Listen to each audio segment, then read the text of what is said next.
So hello everyone, I welcome you all to UIS. So in this session, Geography News Series के अंदर we will discuss about a very important river. ये river Albania की river है और काफ़ी ज़्यादा news में है क्योंकि एक इम्पॉर्टेंट डेवलपमेंट इस रिवर के कंटेक्स्ट में हुआ है जो अक्रॉस द वर्ल्ड एक बहुत बड़ा एग्जाम्पल है। तो ज्योग्राफी में एनवायरमेंट के अंदर इसमें बढ़िया प्रश्न बन सकता है। एक बहुत बड़ा डेवलपमेंट है that is linked with the protection of Joshi river. ये जो रिवर है जोशा रिवर है बेसिकली यूरोप के अल्बानिया जो देश है वहाँ पे लोकेटेड है।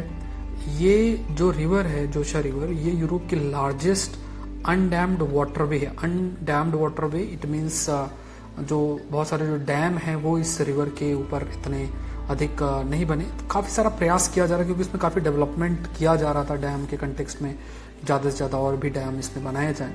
तो काफ़ी समय से क्योंकि रिवर और उसके ट्रिब्यूटरीज काफ़ी अफेक्ट हो रही थी, इस वजह से जो एनवायरमेंटल कैंपेनर है वो भी प्रयास कर रहे थे कि इस रिवर को हाईएस्ट लेवल का प्रोटेक्शन मिले और इसी वजह से एक नेशनल पार्क क्रिएट किया गया है जिसमें जो रिवर है, रिवर के ऑल अलोंग जितना एरिया है उसको प्रोटेक्ट किया जाएगा, जो कि रिवर के बचने के लिए, सस्टेनेंस के लिए इम्पॉर्टेंट है।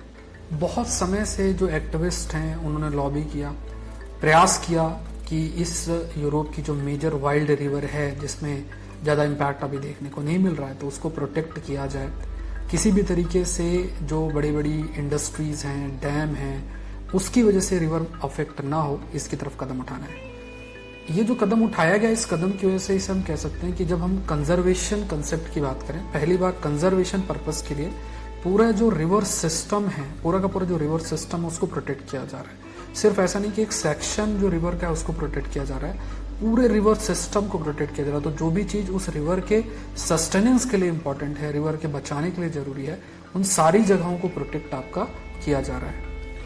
अल्बानिया जो रिवर है यहाँ भी काफ़ी सारे जो हाइड्रो इलेक्ट्रिक पावर प्रोजेक्ट्स हैं उनको बनाने का मतलब शुरुआत हो गई है। It has been like it was threatened by string of hydro electric power projects. अब उनको पूरे तरीके से बैन किया गया because of the new conservation concept जिसमें इस रिवर को प्रोटेक्ट आपका किया जाएगा। अभी जो स्थिति आई है उसके लिए जो एक प्रकार से प्रयास किया गया, तो सबसे पहले अल्बानिया की जो सरकार है वो भी बहुत उसने प्रयास किया। लोकल इंटरनेशनल एक्सपर्ट्स हैं, एनवायरमेंटल एनजीओज हैं, उन्होंने भी काफ़ी प्रयास किया। जैसे save the blue heart of Europe campaign के तहत IUCN की बात करें जो international union for conservation nature है, उसने भी प्रयास किया। तो बहुत सारे जो अलग अलग एजेंसीज हैं, IUCN है, international union for conservation of nature, सभी ने प्रयास किया जिसके माध्यम से इसको प्रोटेक्ट किया जा सके इस रिवर को। अभी एक फैक्चुअल एस्पेक्ट हमें पता होना चाहिए कि जोशा रिवर उसकी जो मेन ट्रिब्यूटरी है वो लगभग फ्रीली 400 किलोमीटर तक रन करती है without any hydro electric project and all. Pindus mountain ranges Greece से लेके एंड जहाँ भी इसे ऊस नाम दिया गया to Adriatic coast in Albania. तो इतना बड़ा जो एरिया है वहाँ पे इसको रन हो रही है फ्रीली। रिवर की इंपॉर्टेंस की बात करें तो जितना भी एरिया है रिवर के अलोंग बहुत हाईली बायोडाइवर्स रीजन है।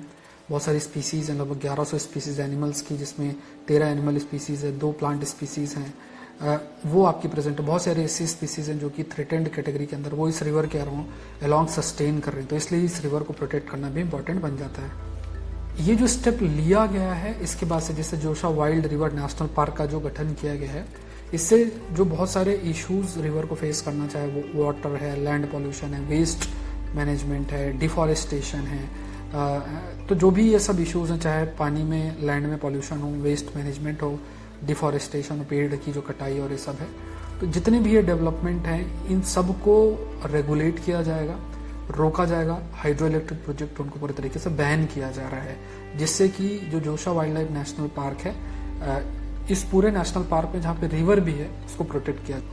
ये जो कंसेप्ट है नेशनल पार्क का, रिवर को साथ में लेके पूरे एरिया को प्रोटेक्ट करने का, इससे फायदा भी काफ़ी है क्योंकि कई प्रकार के इकोनॉमिक अपॉर्चुनिटीज़, आर्थिक अपॉर्चुनिटीज़ क्रिएट होंगी। जो वहाँ लोकल कम्युनिटीज़ हैं उनके लिए टूरिज़्म वहाँ पे प्रमोट होगा। उस जगह से लोग जा रहे थे तो लोग वहाँ पे दोबारा से, क्योंकि एक लाइवलीहुड जनरेट होगी तो वहाँ पे लोग भी आना स्टार्ट करेंगे, जो कि काफ़ी हेल्पफुल रहेगा उस रीजन के डेवलपमेंट की। अब क्योंकि ये जो नेशनल पार्क बनाया गया है जोशा रिवर को ध्यान में रखते हुए, उसे कैटेगरी 2 के अंदर रखा गया है, इस वजह से हाईएस्ट लेवल की प्रोटेक्शन मिलेगी इसको। इंटरनेशनल स्टैंडर्ड्स जो हैं वो आपके फॉलो किए जाएंगे, और इवन जो वहाँ पे स्पीसीज प्रेजेंट है उनके प्रोटेक्शन के लिए भी कदम उठाया जाए।